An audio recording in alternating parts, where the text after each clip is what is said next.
Good morning, and welcome to DCT Deep Coherence Technique, a 5 step grounding activation. But also, this is part of a 28-day reset program called Take the DCT Challenge. So, today, believe it or not, which I really can't believe, today is day 25.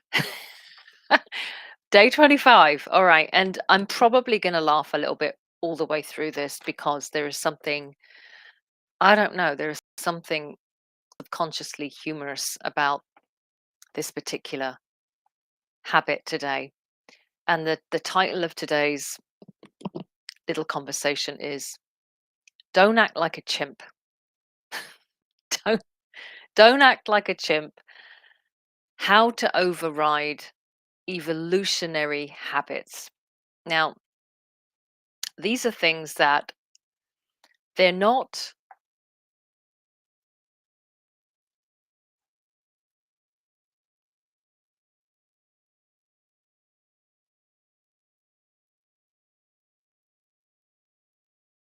yeah, I was just waiting for Facebook. They're not, they're not your fault, but they are your problem. All right. So evolutionary habits are not our fault, but they are our problem. So I'm going to drill down on what I'm actually talking about. So our brains, as we've talked about before, have been shaped by millions of years of evolution. So not just as modern humans, right? But also as primates, as mammals before that. So there is millions of years of cerebral architecture and wiring that we have been gifted simply by being born. Now, while these ancient impulses or networks, right, ways of doing things, and these are pretty instinctual. So these are the animalistic, mammalian, primate parts of our brain. Some people refer to this as the reptilian brain as well. It's that fight or flight part of your brain.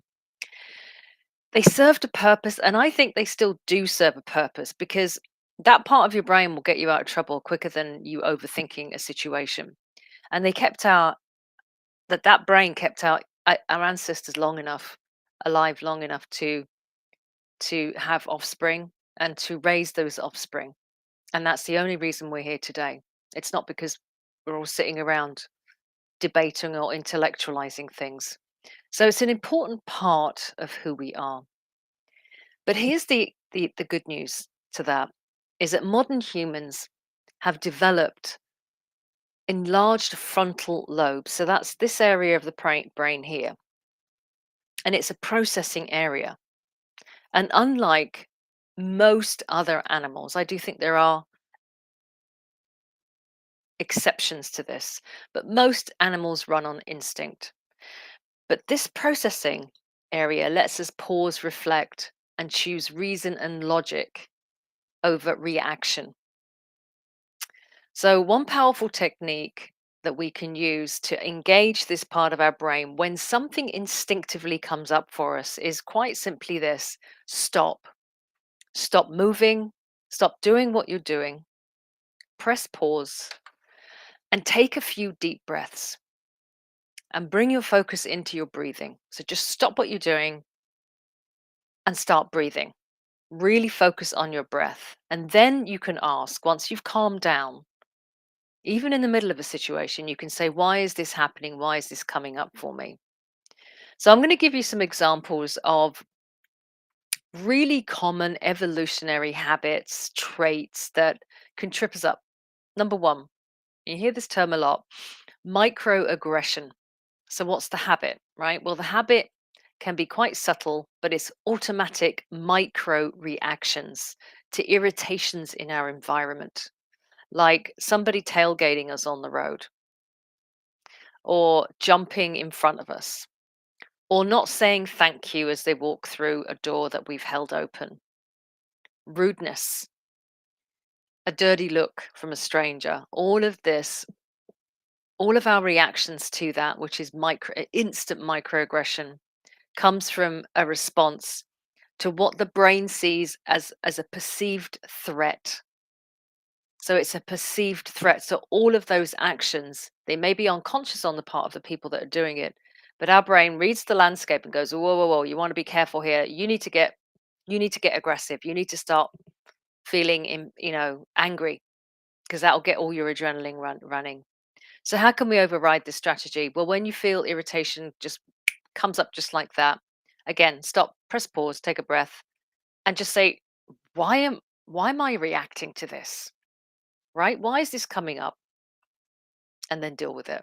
It may not knock it out completely.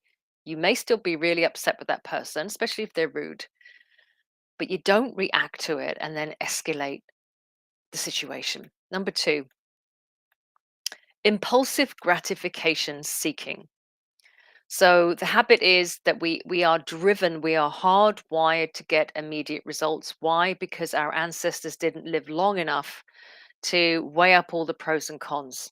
So if something feels right, if something has a payload, if something benefits a need in us, we're going to keep doing it. We're going to keep doing it and doing it and doing it because there is a reward that's instant. And that can easily be overindulgence. That can be, like we talked about yesterday, overeating or the day before. It can be making irrational decisions around what you buy, what you eat. I mean, it can be, relationships. It can be all kinds of areas. I mean, a job, anything.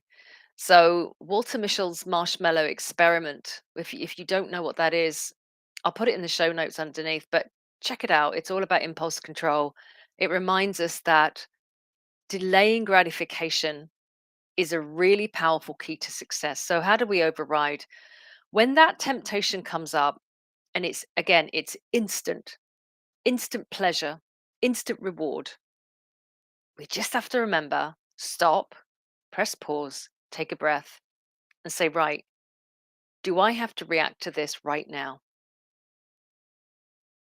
Now, sometimes that's going to work. Sometimes, quite honestly, it doesn't.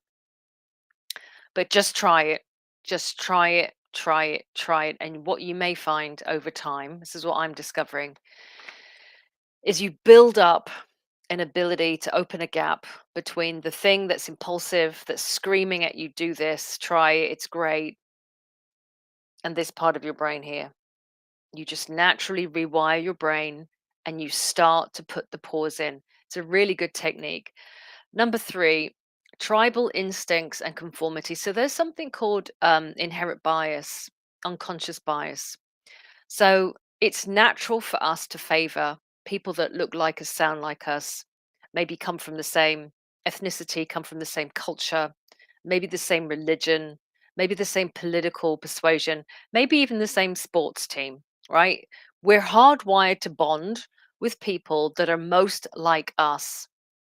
And that all comes out of surviving, because people who are more like us, people that we understand better because they behave the same way as us, are less likely to act violently towards us. And so this is tribal behavior. So the tendency can be, though, is that we have these biases and we maybe look down at other people, or we just don't feel comfortable in other situations, and that can sometimes really inhibit your life. So an override strategy is, again, just take a step back. Just look at the situation. See, why did I react to that person like that? I wouldn't normally react like that. Why am I presuming this person is going to act this way? Why have I made a judgment about this person? I don't even know them. And just second guess that process, because our initial reactions can really narrow down our field of experiences. If all we do is stay in our comfort zones of people that are like us, we're not going to learn a lot about the world, and we're not going to learn a lot about ourselves either. So there are some others here. I've just tagged these on at the end. Evolutionary habits or influences, triggers, things like that. How you react is is risk aversion and excessive caution. So constantly worrying about ridiculous things going wrong. I mean, there are the big things in the world that I think it's natural to worry about. But I mean these little micro anxieties that nibble and gnaw away at any sense of happiness that you may have, or any sense of joy or contentment or purpose in the now moment. So watch out for that little voice that says, be careful, this feels too good to be true. That's an evolutionary signal that says, you're on the savannah plain. There's all this game here. Um, there might be a bunch of lions over there in that bush, right? Before you hunt, you might want to go check out the bush. There could be an ambush waiting for you. That's how we're wired. So have compassion around it. I mean, sometimes we really judge ourselves. Don't. Mate competition and jealousy. When we lived in small groups, when we were primates, again, apes, we lived in these small groups, and it was all about circles of power. So the closer you got to the dominant alpha male or the dominant female, you would have more resources, you would have more agency. And so it's really natural in everything that we do. Maybe the first question we ask is, how can I get closer to that person, use this person? How can I leverage their power, their connections? And then we feel bad about that, but we shouldn't feel bad about it. That's natural.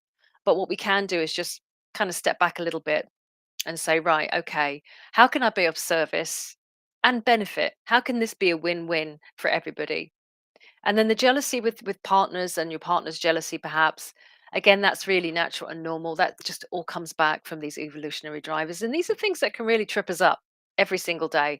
But some of them are really funny. Some of them, when you actually stop to think about it, just don't make any sense anymore. But nevertheless, you're hardwired to have these things. So today we're bunching a load of evolutionary habits up in a bag, and we're saying, right, remember to use this, stop, press pause, take a breath, and ask, why am I reacting like this today?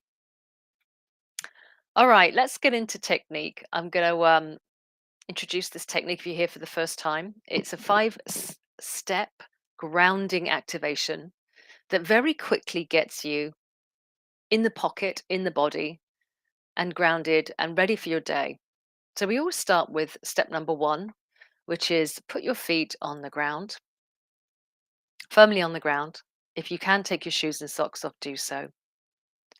If you're sitting down, just have a part of your body that's connected to the ground itself. And what I want you to do is I'd like to bring your full attention to the soles of your feet. And what I mean by that is I want you to inhabit your feet with your consciousness. So feel every part of your feet, the toes, the pads, the arch, the ball of the heel. You may find a little tingling going on because you're literally connecting to it for the first time and perhaps forever. So stay with that feeling. Stay with that feeling in your feet. And now what we're going to do is we're going to also focus and bring our attention to the ground beneath our feet. And I emphasize it this way for a reason, because I'm speaking to your monkey mind. Focus on the ground beneath your feet, the texture, the temperature, and notice the difference between the ground beneath your feet and your feet. Well done. Now what I want you to do is I want you to close that gap, close it down so that you're left with one feeling. So the soles of your feet, the ground beneath your feet. And now imagine, close your eyes, imagine dropping down through your feet into the ground and dropping down through the ground. And when you do so, you you kind of fall into a network of roots, like the roots of a tree. And these roots go down through the layers of the earth, through the soil, through the rocks, through the fossils, through the caves, through the oil, through the gold, down, down, down, down. So you're bringing your consciousness down, down, down into the center of the earth. Bring your consciousness to the center of the earth now. Now, the center of the earth, there is a round black core, ball shaped. It's solid. And your roots dig into that core. So follow those roots through that solid outside and find yourself within the earth's core, where it is warm, where it is black, where it feels nurturing and familiar, and where you suddenly realize that you are in fact connected to every living thing and biosystem from this place, the Earth's core. So just connect to that feeling.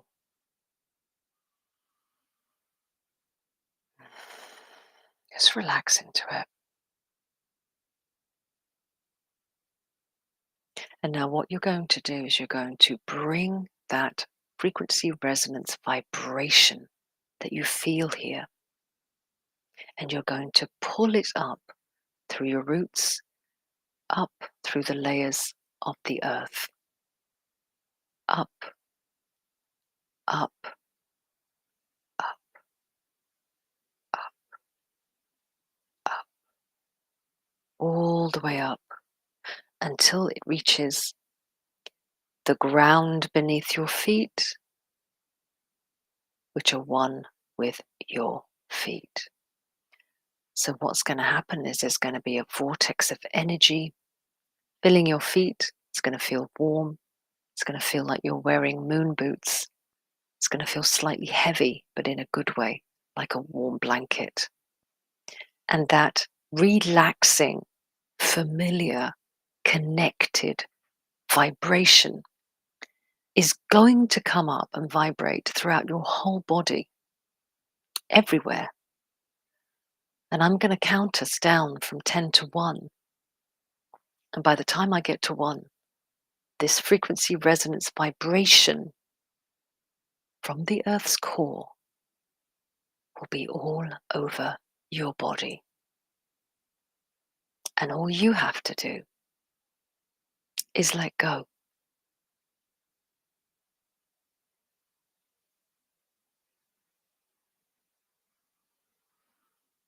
10, 9, 8, 7, 6, 5, 4, 3. Feel it rising. 2, whoosh, and 1. All the way up into the monkey mind. Shh, hushing down that space.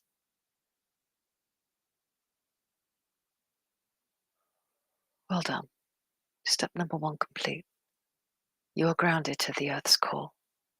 Step number 2, we activate the light body using prana, life force. What is that? That's literally the energy that keeps you alive. So I'd like you to breathe deeply 5 times. You can breathe through your nose. You can count maybe 3 or 4. Exhale more slowly through your mouth. You can breathe as though you're imagining a wave coming in of light. And when you exhale, everything that needs to leave your body will leave your body. 5 deep breaths.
So keep breathing mindfully, visualizing white light coming in and exhaling, releasing anything that doesn't belong in your body, like a wave in and a wave out.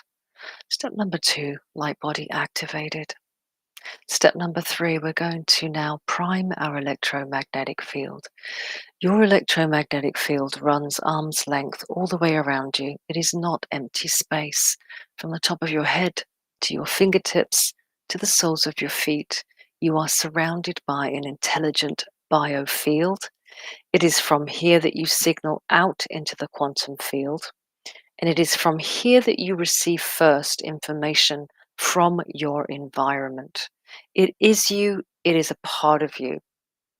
So we're going to use our hands, our palms and our fingers, not the monkey mind, and we're going to move through this field, and we're going to notice what we notice: feelings, tinglings, temperature, sensations. Is the air thicker in a certain place?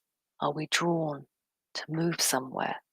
Now I'm moving like this because I'm sat down. But you spend a few moments moving how you feel called, feeling this space, and as you do so, connecting to it.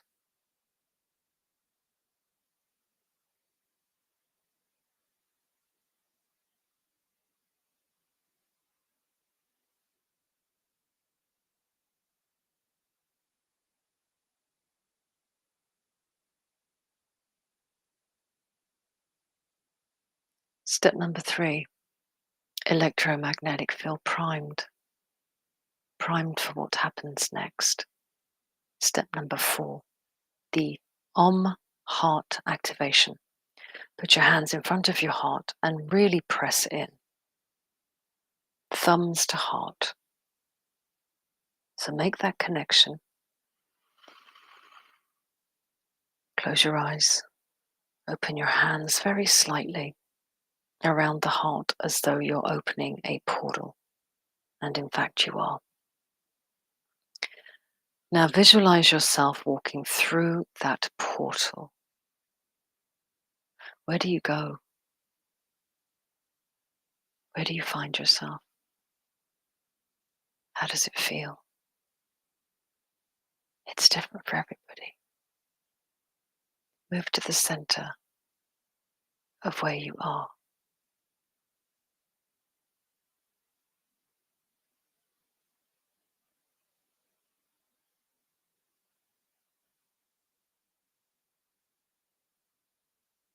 Where you are, there is a radiant white light around you. It illuminates everything.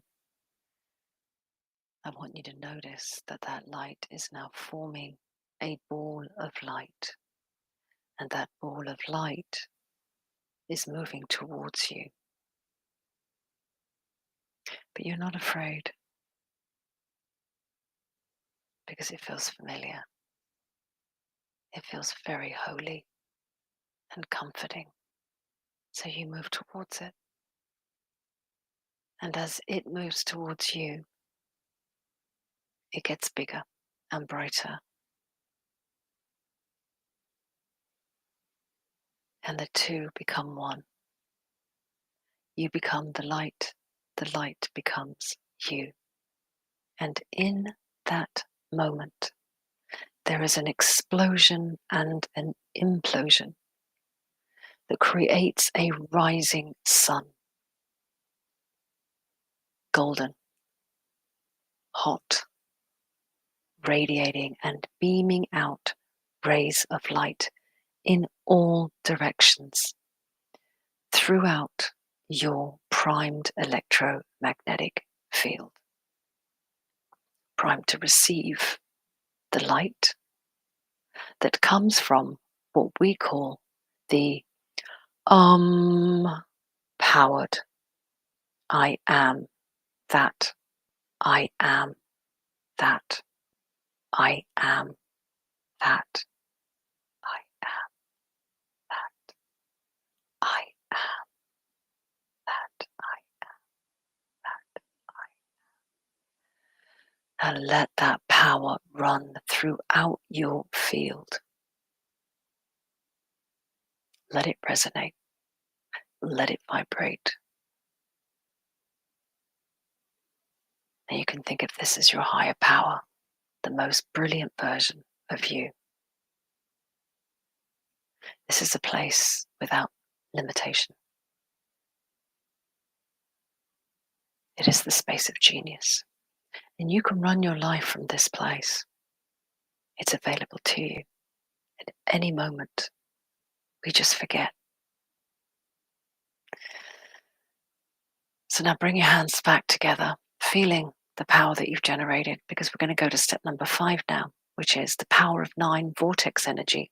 All the people that are meditating with us today, we're going to harness the power of the group. We're going to bring this through to the third eye, like this. We're going to connect to all of the people all over the world meditating with us right now in this moment. So connect. Feel that. Feel how that feels, connecting. And now open up the connection. And when your enlightened mind says yes, because this is permission-based, I want you to see a beam of light, like a laser beam, coming down into your heart.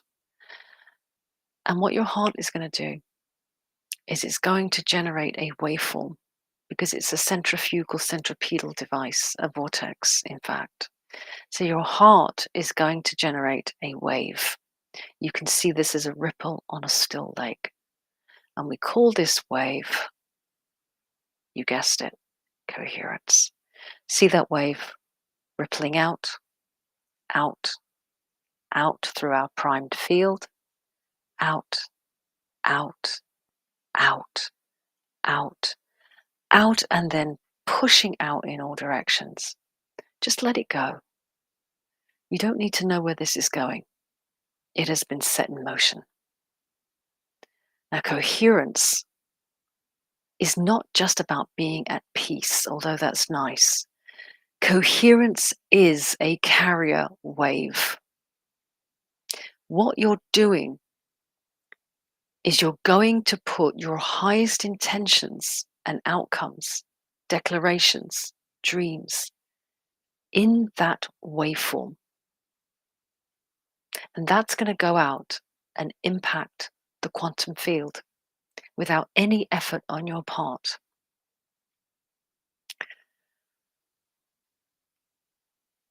This is a superhuman power. And the quantum field is obliged to fulfill the order. That's how it works.